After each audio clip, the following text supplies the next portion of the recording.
नमस्कार. आज आपण बघतोय चमचमीत अशी गवारची भाजी. त्यासाठी मी ही गवारी बघा मोडून घेतली अशी व्यवस्थित. हे बघा, किंवा तुम्ही कापून पण घेऊ शकता. आता ही गवार आधी आपल्याला 5 मिनिटासाठी उकळत ठेवायची आहे, त्या कारणाने ती नरम होईल अशी व्यवस्थित. आता हे बघा, मी असं पाणी घालते गवार बुडेपर्यंत आणि थोडंसं किंचित मीठ घालायचंय आपल्याला. आता हे सगळं मिक्स करून घ्यायचंय आणि आपण गॅसवरती 5 मिनिटं उकळून घ्यायचंय याला. आता मी फोडणीसाठी साहित्य घेतलंय ते सांगते. हा घरगुती लाल मसाला आहे, हे जिरं आहे, हळद, मोहरी, मीठ आणि गरम मसाला आणि 2 कांदे घेतलेत चिरून, हे हिंग घेतलंय चिमूटभर, लसूण 2 ते 3 पाकळ्या चेचून घेतल्यात, कोथिंबीर, ओलं खोबरं आणि हा मॅगी मसाला आपण वरून टाकणार आहोत, त्यामुळे भाजी मस्त चमचमीत होते. आता गवारीला चांगली उकळी आली. आपल्याला असंच फास्ट गॅसवर 4 ते 5 मिनिटं गवार चांगली नरम करून घ्यायची आहे. मी दाखवते नरम झाल्यावरती. आता गवार चांगली शिजली आहे 4 ते 5 मिनिटांनी. जास्त पण आपल्याला एकदम नरम करून नाही घ्यायची आहे बघा, अशी फक्त थोडीशी अशी मोडेल अशी करून घ्यायची आहे. नंतर आपल्याला फोडणी घातल्यावर पण तिला शिजवायची आहे चांगली. आता आपण हे पाणी गाळून घेऊयात व्यवस्थित. आता गवारी मधलं हे चांगलं पाणी काढून घेतलंय. आता आपण फोडणीला घालूयात ही गवार. आता कढईमध्ये तेल गरम केलंय चांगलं, त्यामध्ये आपण अर्धा चमचा मोहरी घालूया. ती तडतडली की आपण जिरं घालूया. परतून घेऊया.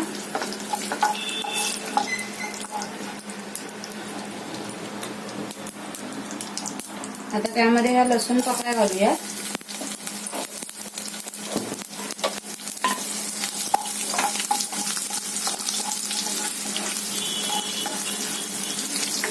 आता ते आपण चांगला परतून घेऊया आपण.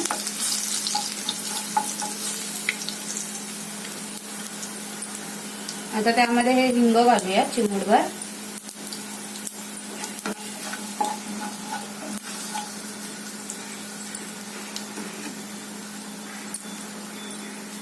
आता कांदा घालूया आपण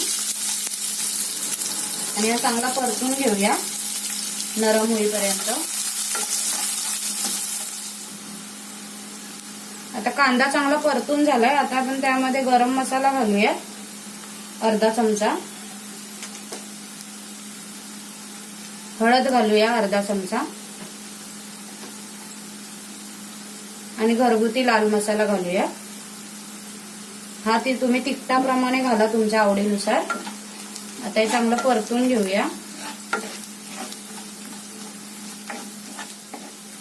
आता त्यामध्ये तिखट वगैरे परतून झाल्यावर आपल्याला ओलं खोबरं घालायचंय, ते पण चांगलं परतून घ्यायचंय मिनिटभर.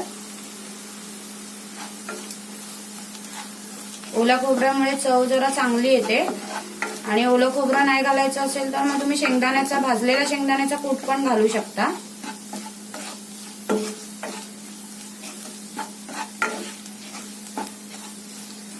आता हे मिनिटभर आपण परतून घेतलंय.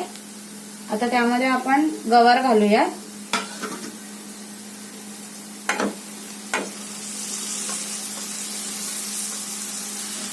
गवारीमध्ये आपण आधी मीठ घेतलंय, त्यामुळे आधी थोडंसंच मीठ घालायचंय आपल्याला. आणि आपण मॅगी मसाला घालणार आहोत, त्याच्यामध्ये पण थोडं मीठ असतं, त्यामुळे मीठ काळजीपूर्वक घाला. आता हे मिनिटभर चांगलं परतून घेऊया आपण.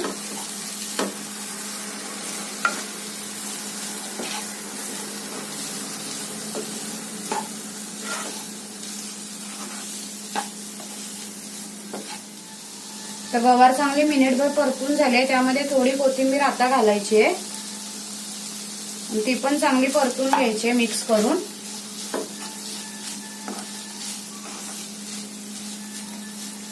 आणि आता आपण गवारीला अजून 5 मिनिटं झाकण मारून वाफेवर शिजवणार आहोत.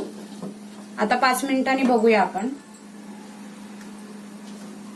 आता 5 ते 6 मिनिटं झालेत. मी 2 वेळा भाजी परतून घेतली होती ढवळून चांगली.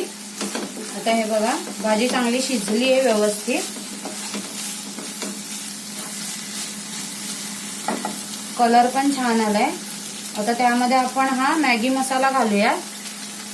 3 ते 4 माणसांच्या भाजीसाठी आपल्याला 1 पॅकेट वापरायचं आहे. आता ही 2 ते 3 माणसांचीच भाजी आहे, त्यामुळे मी अर्ध पॅकेटच टाकते 5 रुपयावाला.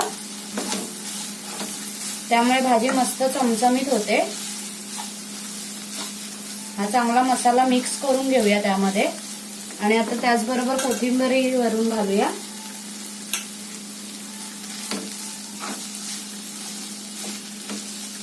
आता हे मिनिटभर चांगलं परतून घेऊया, जेणेकरून मॅगी मसाला सगळ्या भाजीला लागेल. जर तुम्हाला माझ्या रेसिपी आवडत असतील तर नक्की लाईक करा, शेअर करा आणि माझ्या चॅनलला सबस्क्राईब करा. आता मी मॅगी मसाला चांगला मिक्स करून घेतलाय भाजीमध्ये. आता ही गवारीची चमचमीत भाजी रेडी आहे खाण्यासाठी.